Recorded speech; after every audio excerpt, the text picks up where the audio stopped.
Hello दोस्तों, आप सभी का स्वागत है प्रकाश जीएस एकेडमी में। मैं प्रकाश आप सभी का स्वागत करता हूं। दोस्तों, आज हम पढ़ेंगे भारतीय संविधान के प्रमुख भागों के संदर्भ में, ठीक है, जो कि आपसे बार बार पूछा जाता है। भारतीय संविधान के प्रमुख भाग बात करें, भारतीय मूल संविधान में जो भाग थे, आपसे पूछा जाएगा मूल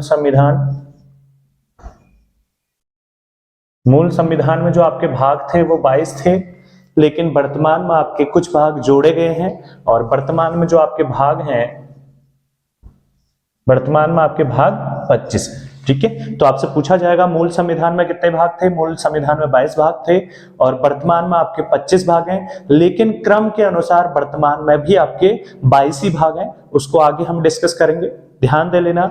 सबसे पहले बात करते हैं भाग फर्स्ट, भाग एक। भाग एक में संघ एवं उसके राज्य क्षेत्र का वर्णन किया गया है। भारत को यहाँ पर राज्यों का संघ कहा गया है और यहाँ पर जो राज्य, ठीक है, और केंद्र शासित प्रदेश हैं उनका वर्णन, भारत के राज्यों और केंद्र शासित प्रदेशों का वर्णन, ठीक है, भाग एक में है, अनुच्छेद 1 से 5 तक। ठीक है, तो बार बार पूछा जाता है, अनुच्छेद 1 से 5 तक भाग एक का वर्णन है भाग एक में, ठीक है, सॉरी 4 तक। ठीक है, तो अनुच्छेद 1 से 4 तक का जो वर्णन किया गया है वो भाग एक है, संघ एवं उसके राज्य क्षेत्र। नेक्स्ट बात करते हैं भाग दो।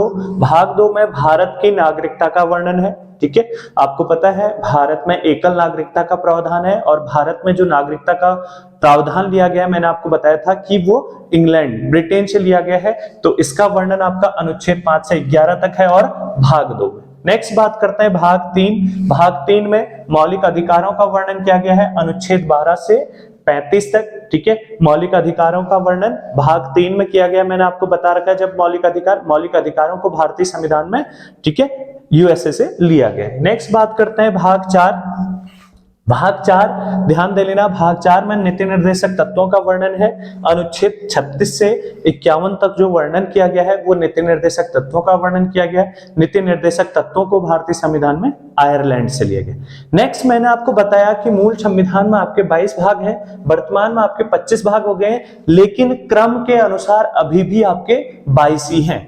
जैसे हम यहाँ पर ध्यान दे लेते हैं भाग 4 को, अब इसको हम भाग 5 नहीं, जब जोड़ा गया तो भाग 4 में जोड़ा गया, जब हम गिनेंगे तो हम बोलेंगे इसको 23वां भाग, लेकिन क्रम के अनुसार अभी भी आपका ये क्या है, भाग 4 क के अंतर्गत रखा गया है। ध्यान दे लेना, भाग 4 क में मौलिक कर्तव्यों का वर्णन किया गया है अनुच्छेद 51 क के तहत। ठीक है, तो मूल संविधान में आपका एक भी मौलिक कर्तव्य नहीं था। मौलिक कर्तव्यों को भारतीय संविधान में रूस से लिया गया, मैंने आपको बताया था। ठीक है, नेक्स्ट आगे बात करते हैं भाग 5। भाग 5 में जो बात कर रखी है वो कर रखी है केंद्र सरकार का वर्णन। केंद्र सरकार का वर्णन जो मुख्यतः है वो भाग 5 में है, अनुच्छेद 52 से 151 तक। मैंने आपको बताया था कि अनुच्छेद 52 से ही आपका राष्ट्रपति का पद स्टार्ट होता है और अनुच्छेद 151 तक जो वर्णन है वो सारा आपका किसका है, केंद्र सरकार का। नेक्स्ट बात करते हैं भाग 6।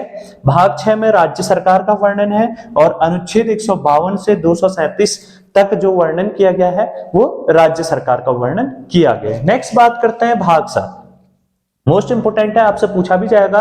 भाग 7 में जो भारत के राज्य थे उनको समूहों में बांटा गया था, जैसे क ख ग घ समूहों में बांटा गया था, जिसे कि 7वें संविधान संशोधन के द्वारा, मोस्ट इंपोर्टेंट है, 7वें संविधान संशोधन जो कि 1956 में हुआ था, इसके द्वारा भाग 7 को हटा दिया गया है भारतीय संविधान से। तो वर्तमान में आपका भाग 7 भारतीय संविधान में नहीं है, ये ध्यान दे लेना। नेक्स्ट बात करते हैं भाग 8। भाग 8 में जो बात कर रखा है वो है केंद्र शासित प्रदेशों का वर्णन। जो भारत में वर्तमान में आपका 8 केंद्र शासित प्रदेश है, उनका वर्णन जो किया गया है वो भाग 8 में किया गया है, अनुच्छेद 239 से 242 तक। दोस्तों, आगे बात करते हैं भाग 9। भाग में पंचायत का वर्णन किया गया, ध्यान दे लेना। भाग 9 में पंचायतों का वर्णन किया गया है, अनुच्छेद 243 ए से 243 ओ तक। ठीक है, मोस्ट इंपोर्टेंट है, ध्यान दे लेना।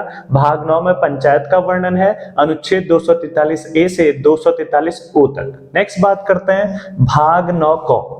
ठीक है, इसमें निकायों का वर्णन किया गया है, ध्यान दे लेना, निकायों का वर्णन है और अनुच्छेद 243 बी से 243 जेड तक। नेक्स्ट बात करते हैं भाग 9 ख, ठीक है, इसमें सहकारी समिति जो होती हैं इनका वर्णन किया गया है। नेक्स्ट इंपोर्टेंट है, मोस्ट इंपोर्टेंट है भाग 10, ठीक है, भाग 10 में अनुसूचित जाति व जनजातीय क्षेत्र, जो कि आपका अनुच्छेद 244 से 244 ए तक है।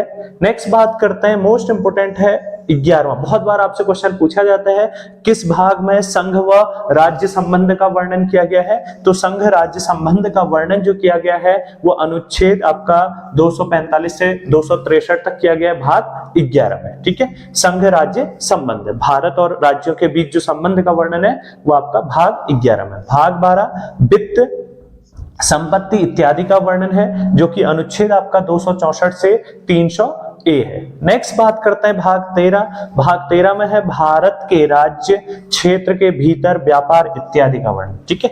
तो भारत जो है उसके राज्य क्षेत्र के अंतर्गत जितने जो भी आपके क्षेत्र आते हैं उसमें व्यापार इत्यादि का वर्णन जो किया गया वो भाग 13 में किया गया है। नेक्स्ट बात करते हैं भाग 14, भाग 14 में जो वर्णन किया गया है संघ एवं राज्य के अधीन सेवाओं का वर्णन जो किया गया है वो आपका, ठीक है, भाग 14 में किया गया है अनुच्छेद 308 से 323 के बीच। नेक्स्ट मोस्ट इंपोर्टेंट है, सबसे ज्यादा बार पूछा जाने वाला क्वेश्चन, ठीक है, भाग 15 निर्वाचन विभाग, ठीक है। तो बहुत बार आपसे पूछा जाता है कि निर्वाचन विभाग का वर्णन भारतीय संविधान के किस भाग में किया गया है, तो निर्वाचन या फिर चुनाव आयोग का वर्णन जो है आपका वो भाग 15 में है अनुच्छेद 324 से 329 तक। नेक्स्ट बात करते हैं भाग 16, भाग 16 में आपका SC ST जाति के लिए विशेष उपबंध का वर्णन है अनुच्छेद 330 से 342। इसी में आपका एंग्लो इंडियन समुदाय के जो व्यक्तियों के लिए भी कुछ प्रावधान थे जिन पर कि 2000 आपके 19-20 में संशोधन हो चुके हैं। नेक्स्ट बात करते हैं भाग 17, भाग 17 में राजभाषा का वर्णन किया गया है। यह भी बहुत बार क्वेश्चन पूछा जाता है कि राजभाषा का वर्णन भारतीय संविधान के किस भाग में है, तो भाग 17 में है राजभाषा का वर्णन अनुच्छेद 343 से 351 के बीच में राजभाषा का वर्णन किया गया है। दोस्तों आगे बात करते हैं भाग 18, भाग 18 मोस्ट इंपोर्टेंट है। भाग 18 में आपात उपबंध का वर्णन किया गया है। आपात उपबंध का वर्णन अनुच्छेद 352 से 360 तक किया गया है। नेक्स्ट है, इंपोर्टेंट नहीं है, भाग 19 प्रकीर्णन का है, ध्यान दे लेना, 361 से 367 के बीच है। नेक्स्ट ये भी मोस्ट इंपोर्टेंट है, बार बार क्वेश्चन पूछा जाता है, भाग 20, ठीक है। तो भाग 20 में संविधान संशोधन, मैंने आपको भारतीय संविधान के विदेशी स्रोत लिखाया, मैंने कहा कि आपको दक्षिण अफ्रीका से लिया गया है संविधान संशोधन की प्रक्रिया, तो भाग 20 के अनुसार भारतीय संविधान में किया गया जाता है संशोधन अनुच्छेद 368। नेक्स्ट बात करते हैं भाग 21, इसको भी आपको हटा दिया गया, आपको पता होगा JNK, ठीक है, जम्मू कश्मीर पर विशेष उपबंध, आपने सुना होगा कि 370 धारा 370 इत्यादि इसी से रिलेटेड थी, ठीक है। नेक्स्ट बात करते हैं भाग 22, भाग 22 में कहा गया है भारतीय संविधान का नामांकन अनुच्छेद 393। इसमें यह कहा गया कि भारतीय संविधान को भारतीय संविधान के नाम से जाना जाएगा।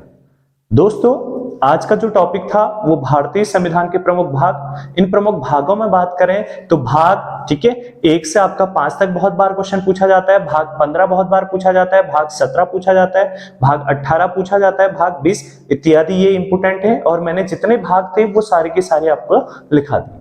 दोस्तों वीडियो अच्छी लगी तो मेरे चैनल को शेयर करें, सब्सक्राइब करें और लाइक करें। धन्यवाद।